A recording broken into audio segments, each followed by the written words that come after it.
എല്ലാവർക്കും നമസ്കാരം. Doctor ബാലാണ്. Just ഒന്ന് പറയണമെന്ന് തോന്നി, വേറെ മാർഗമില്ല. ഞാൻ ഇപ്പോൾ അടുത്ത കാലത്ത് കുറച്ച് വീഡിയോസൊക്കെ കണ്ടായിരുന്നു. എൻ്റെ കാര്യം വേറെ വഴിയില്ല. അതുകൊണ്ട് പറയാം, 10 കൊല്ലം എന്നെ ഉപദ്രവിക്കുക. 10 കൊല്ലം ഒരു മനുഷ്യനെ ഉപദ്രവിച്ചു കൊണ്ടിരിക്കുകയാണ്. In the name of law, in the name of law. ഇപ്പൊ പേരെടുത്ത് പറയാൻ പറ്റില്ലല്ലോ.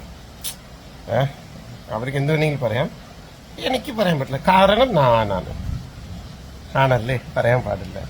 എത്ര സങ്കടം ഉണ്ടെങ്കിലും മനസ്സിൽ വയ്ക്കണം, ചിരിച്ചുകൊണ്ടേ ഇരിക്കുന്നു അല്ലേ. ഈ മീഡിയയെ കുറിച്ച് ഒരു കാര്യം പറയുന്നു. മീഡിയ നല്ല കാര്യങ്ങൾ ചെയ്യുന്നുണ്ട്, നല്ല നല്ല കാര്യങ്ങൾ. ഇന്നും കൂടെ ഞാൻ ന്യൂസ് കണ്ടായിരുന്നു. നല്ല ചില സത്യങ്ങളൊക്കെ പുറത്തു കൊണ്ടുവരുന്നുണ്ട്, ചില അസത്യങ്ങളും പറയും ഫോർ ദ വ്യൂസ്. ആണാ മീഡിയയെ ചതിക്കുന്ന ഒരാളുണ്ട് കേരളത്തില്, അറിയാമോ? ഒന്ന് വേണ്ട പറഞ്ഞ് നടക്കുന്ന ഒരാളുണ്ട് ഇവിടെ. ഇതെല്ലാം പുറത്ത് വന്നാൽ 10 കൊല്ലം 10 years ഇപ്പൊ എനിക്ക് വിവാഹം കഴിച്ചു. എന്നുடைய വൈഫ് പിറന്ന നാളാണ്.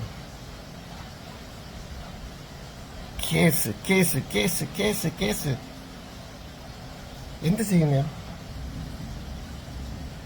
ഞാൻ എവിടെ ഉള്ളത്? ഇന്ന് രാവിലെ വൈക്കം അമ്പലമില്ല, ശിവക്ഷേത്രത്തിൽ ഉണ്ടായിരുന്നു. ഞങ്ങളെല്ലാം കുടുംബമായിട്ട്, എൻ വൈഫ്, എൻ മാമിയാർ, അവളുടെ അനിയത്തി, എന്നോട് ചിത്തപ്പ, എല്ലാവരും വന്നിട്ടുണ്ട്. കോക്കിലയുടെ പിറന്നനാൾ 2 ദിവസത്തില് 27 വിശേഷങ്ങളുണ്ട്. ഇവിടെ നിയമമുണ്ടോ? കേരളത്തിൽ ഈ ലോകത്ത് നിയമമുണ്ടോ? അപ്പൊ എന്താ ചെയ്യേണ്ടത്? എന്താ നമ്മൾ ചെയ്യേണ്ടത്? മീഡിയയെ ചതിക്കുന്ന ഒരാളുണ്ട് ഇവിടെ. അതാണ് ഏറ്റവും വലിയ ഹൈലൈറ്റ്. ഇനി എന്നെ ഉപദ്രവിച്ചാൽ ഞാൻ വലിയ പ്രസ് മീറ്റ് വയ്ക്കും, എല്ലാ സത്യങ്ങളും തുറന്നു പറയും.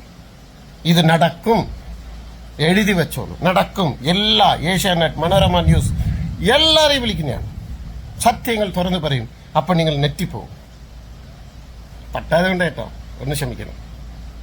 Thank you.